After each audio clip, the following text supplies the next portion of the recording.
పాప కనిపించుకోవడం ఏంటి? ఎక్కడికెళ్ళి ఉంటుంది? ఏమో. ఆ శక్తిని ఎదుర్కోగల ఏకైక మహామాంత్రికురాలివే నువ్వే.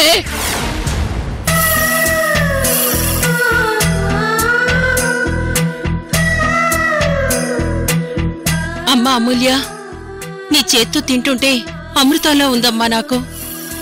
అమృతంలో ఎందుకు ఉండదు?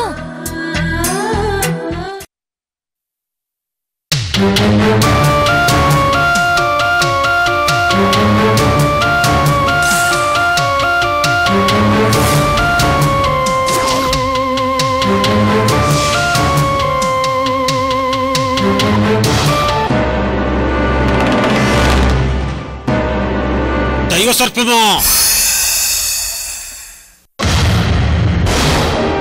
నిన్ను లొంగ తీసుకోవడానికి చాలా రోజుల నుంచి ప్రయత్నించాను, కుదరలేదు. అందుకే ఐశ్వర్యని విసుగంజిగా మార్చి నిన్ను నా ఆధీనంలోకి తెచ్చుకొని ఈ సృష్టికే అధిపతినవ్వాలని చూశాను. కానీ ఇప్పుడు ఐశ్వర్య మామూలు మనిషి అవడం వలన నా కోరిక తీరడం లేదు. ఎలాగైనా నిన్ను నా బందీగా చేసుకోవాలనే ఉద్దేశంతో మా గురువుగారైన నాగసింధురుడి దగ్గరికి వెళ్ళాను. ఆయన నా బాధను అర్థం చేసుకుని ఈ కుబిశాన్నిచ్చాడు. ఈ పాము కుబిశాన్ని ఎదురుగా పెట్టుకుని సర్ప పూజ చేస్తే ఎలాంటి సర్పమైనా నాకు బానిసవుతుందని చెప్పాడు. నిన్నిప్పుడు నా బానిసగా చేసుకొని ఈ లోకానికి లోక నాయకుడినవుతాను.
ఏంటిది? పార్థో ఇంట్లో ఉన్న దైవ సర్పాన్ని నేను స్వాధీనం చేసుకోవాలని యజ్ఞం చేస్తే ఆ గరుడ పక్షి వచ్చి ఇలా ధ్వంసం చేసిందేంటి? ఏమిటి విపరీతం?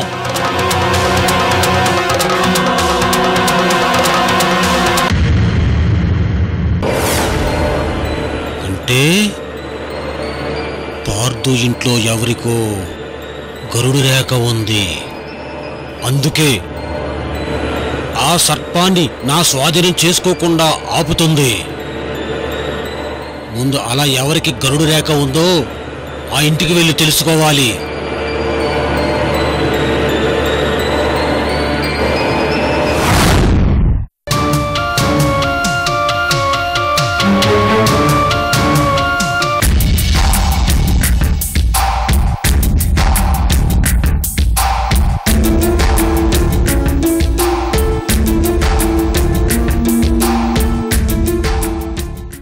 అత్తయ్యా,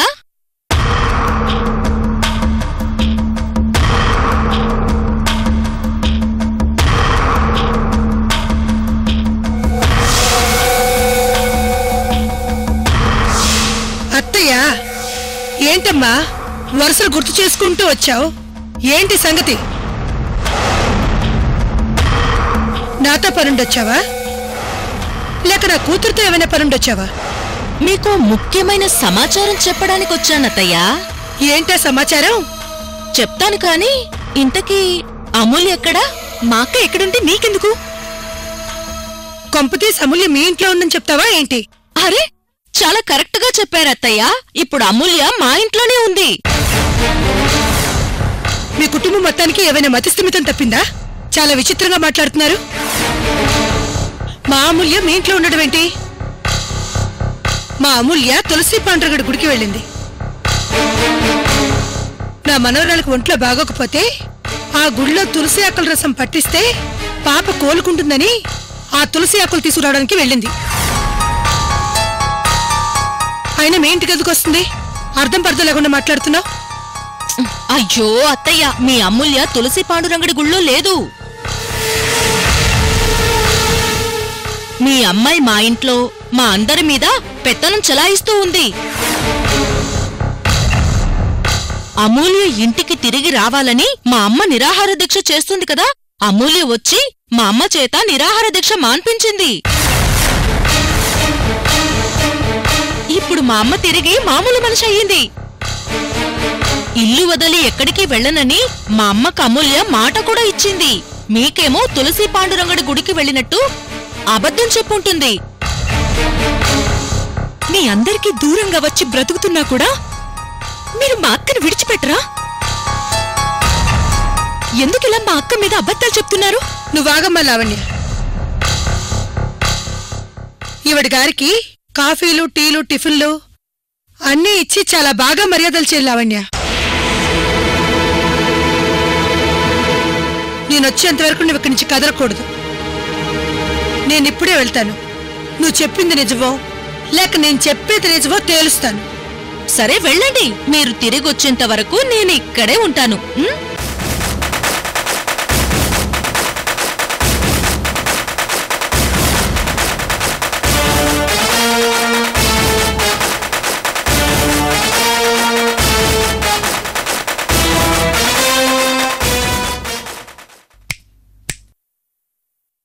లావణ్య, ఒక మంచి కాఫీ చూసుకుని తీసుకురా.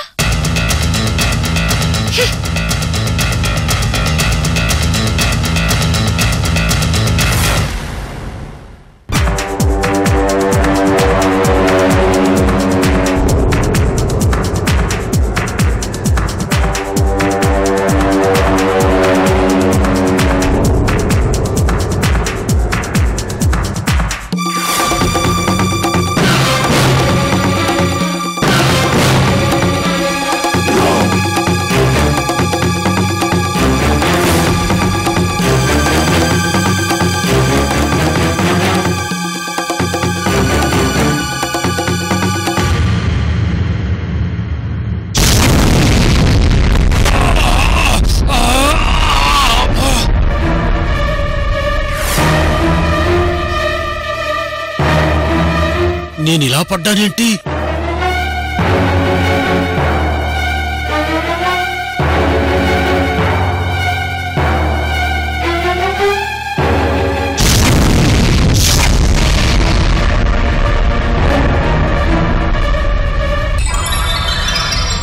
ఏంటి మాయా? ఏ శక్తి నన్ను ఇలా అడ్డుకుంటుంది?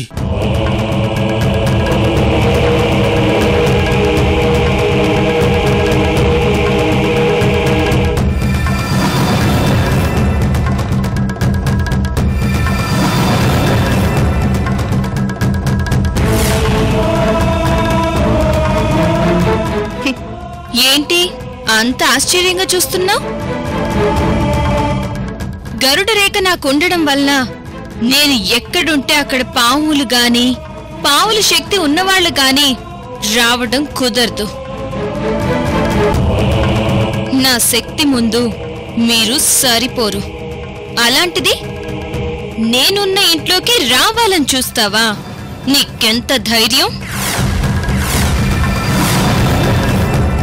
ఎవరు నువ్వు? ఈ ఇంట్లోకొచ్చావంటే ఏదో కారణంతోనే వచ్చావని అర్థమైంది. ఎందుకొచ్చావు? అంటే ఈవిడికన్నమాట గరుడ రేఖ ఉంది. దైవ సర్పం కంటే ఈవిడికి ఎక్కువ శక్తులున్నాయి. ఈవిడ్ని బంధించామంటే దైవ సర్పం కూడా నాకు బంద్ అయినట్టే. ఏంటి, నేను అడిగిన దానికి సమాధానం చెప్పకుండా నన్ను బంధించాలని చూస్తున్నావా? అది నీ వల్ల కాదు.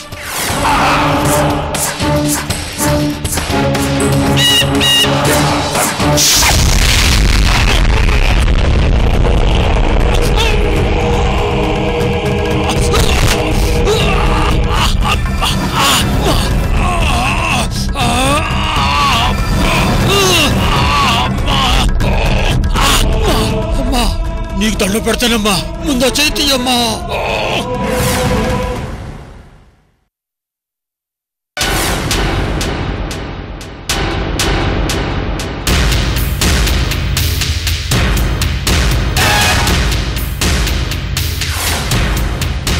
అమ్మా, ప్రపంచమే నాకు భయపడుతుంది. అలాంటిది నన్ను నీ అదుపులోకి తెచ్చుకున్నావంటే నువ్వు ఎంత మహాశక్తివంతురాలో నాకు అర్థమవుతుంది.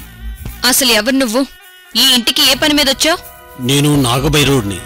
ఈ ఇంట్లో దైవసర్పం ఉంది. ఆ దైవసర్పాన్ని స్వాధీనం చేసుకోవాలని ఎన్నో రోజుల నుంచి ప్రయత్నిస్తున్నాను, కుదరలేదు. ఇప్పుడు మా గురువుగారు ఆశీస్సులతో ఆ సర్పాన్ని స్వాధీనం చేసుకోవాలని చూస్తుంటే ఇప్పుడు నీ రూపంలో అడ్డుపడింది. అందుకే ఇక్కడికి వచ్చాను. నువ్వు తలుచుకుంటే ఆ దైవసర్పాన్ని స్వాధీనం చేసుకుని నేను అనుకున్నది సాధిస్తాను. అందుకు నాకు సహకరించండి. చూడు, ఆ సర్పంతో నాకు పనుంది. నువ్వనుకున్నది సాధించాలంటే ఇంకా కొన్ని రోజులు ఆగక తప్పదు. అంతవరకు నువ్వు నా మనిషిగా నేను చెప్పినట్టు వినాలి. అప్పుడే నేను నీకు సాయం చేస్తాను.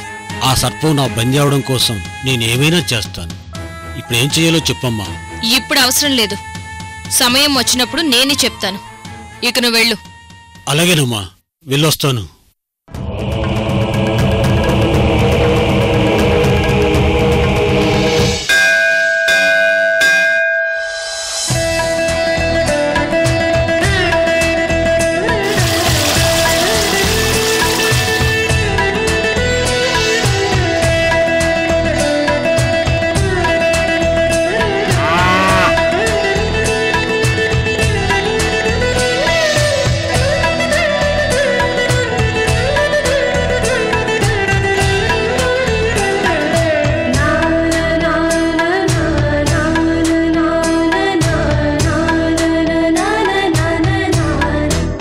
కూతురు ఇక్కడ బంగారంలో పూజ చేసుకుంటుంటే ఆ త్రిపురేంటి వాళ్ళింట్లో ఉందని చెప్తుంది.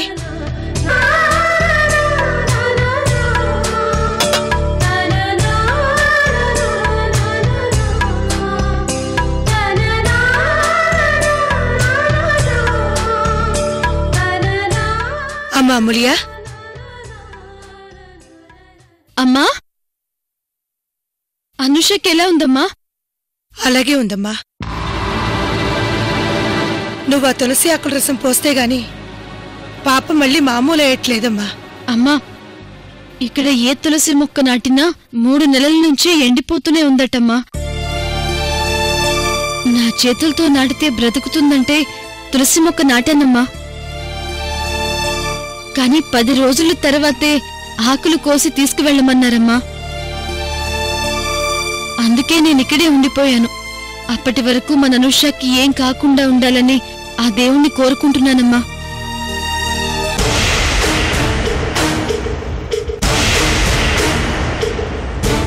లావణ్య, లావణ్య,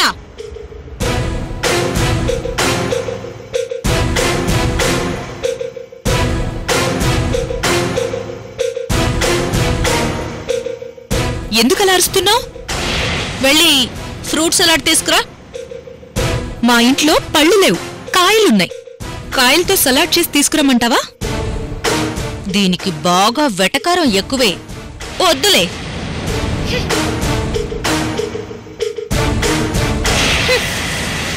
అంటే 10 రోజులు ఇక్కడే ఉంటావమ్మా? ఈ సంగతి చెప్తే నీ బట్టలు తీసుకొచ్చేదాని కదా. మరేం పర్లేదమ్మా. ఇక్కడ పూజారి గారు అన్ని ఏర్పాట్లు చేశారు నా కోసం. అమ్మా, లావణ్య ఒక్కతే అనుషాన్ని చూసుకోలేదు. నువ్వు ఇంటికి వెళ్ళు. అసలు నేను ఎందుకొచ్చానో తెలుసామ్మా? ఆ త్రిపుర మన ఇంటికొచ్చి నువ్విక్కడ గుళ్ళో లేవని వాళ్ళింట్లో ఉండి వాళ్ళందరి మీద అజమాయిషీ చెలాయిస్తున్నావని చెప్తుంది. నేనిక్కడే ఉంటే వాళ్ళింట్లో నేనుండడం ఏంటమ్మా? అవునమ్మా, అదేదో కళ్ళారా చూసినట్టు చెప్తుంది. ఆవిడేదో ఉద్దేశంతో మన ఇంటికి వచ్చుంటుందిలే అమ్మా. నాకు అదే అనిపించిందమ్మా. అందుకే నువ్వు గుళ్ళో ఉన్నావో లేదో చూసి ఆ తర్వాత దాని సంగతి తేలుద్దామని ఇంట్లోనే ఉండమని చెప్పొచ్చాను. అమ్మా, ఆవిడెక్కువసేపు ఇంట్లో ఉండనివ్వద్దు. వెంటనే వెళ్లి పంపించేసే. సరేనమ్మా, నువ్విక్కడ జాగ్రత్తమ్మా.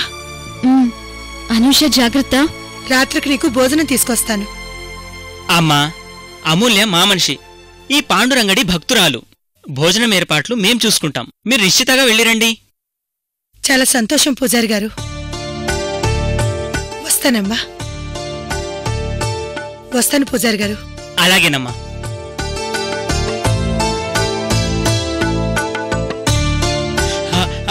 అమ్మా, మొక్కలో ఏదో మార్పు కనిపిస్తుందమ్మా. ఈసారి ఖచ్చితంగా బతుకుతుందనిపిస్తుంది. నాకు కావాల్సింది కూడా అదే కదా పూజారి గారు. ఆ పాండురంగడి దయవల్ల ఈ చెట్టు బ్రతికితే అంతకంటే కావాల్సిందేముంటుంది చెప్పండి?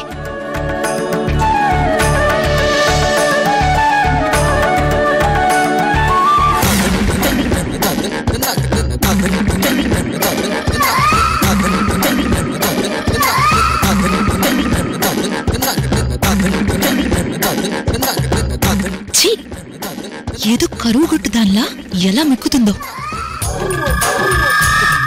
ఆ తినడమేంటో చూస్తుంటేనే వాంతొస్తుంది. అయినా పరాయి వాళ్ళింట్లో పడి అడిగి మరీ ఎలా తినబుద్దేస్తుందో.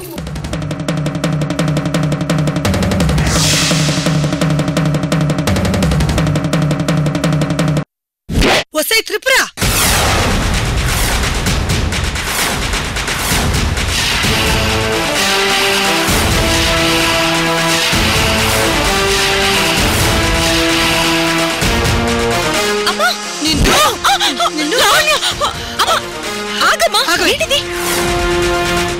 నువ్వు వాగు లావణ్య.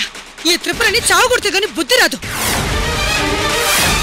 ఏంటమ్మా ఇది? వదలవే. చేస్తున్నావు నువ్వు? నేనేం చేస్తున్నానో నాకు తెలుసు. నేనేం చేశాను? నువ్వేం చేస్తావో నీకు తెలీదా? నీకు తెలీదా? నిన్ను వదలవే. వదలు. చెప్తాను రా. రావే. రా. తెలుస్తాను ఈరోజు. అమ్మా, నిన్ను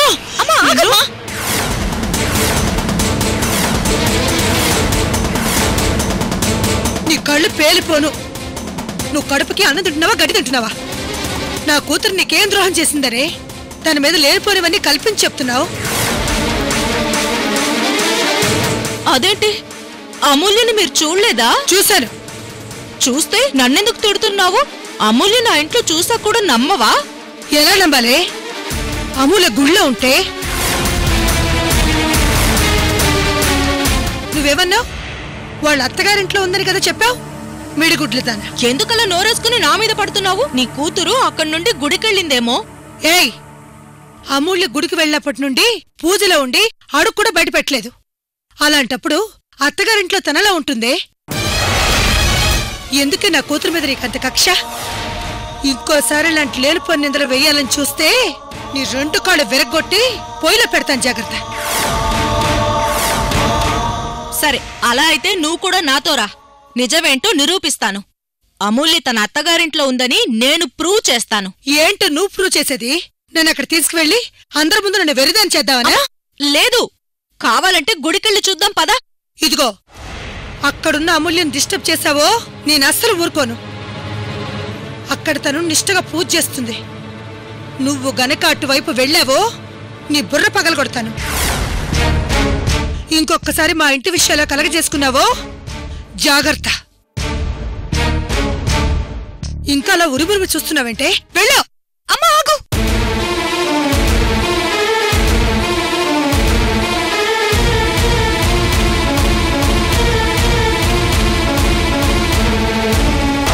నేనేదో చెప్పి ఏదో సాధిద్దామనుకుంటే ఇలా జరిగిందేంటి? చిచి, చూసావా లావణ్య, మీ అక్క అక్కడ పాండ్రగుడి గుళ్ళో పూజ చేస్తుంటే ఈ త్రిపుర అక్కడ ఏం వాగుతుందో. సరే వదిలే అమ్మా, అయిపోయిందిగా. నువ్వు పదా రా.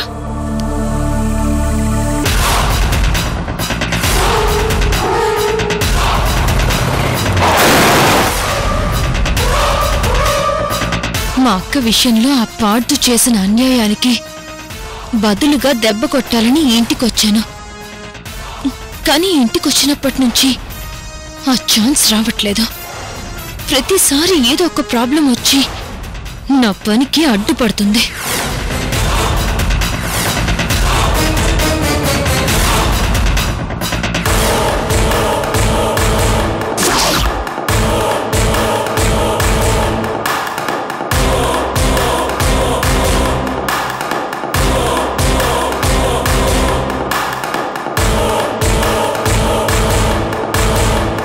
నేను పార్దు మీద పగ తీర్చుకోవాలంటే తన భార్యగా ఇక్కడే కొన్ని రోజులుండాలి. అలా ఉండాలంటే ఈ 10 రోజుల్లో నేనే పార్దు భార్యనని ప్రూవ్ చేసుకుని నా పనిని పూర్తి చెయ్యాలి.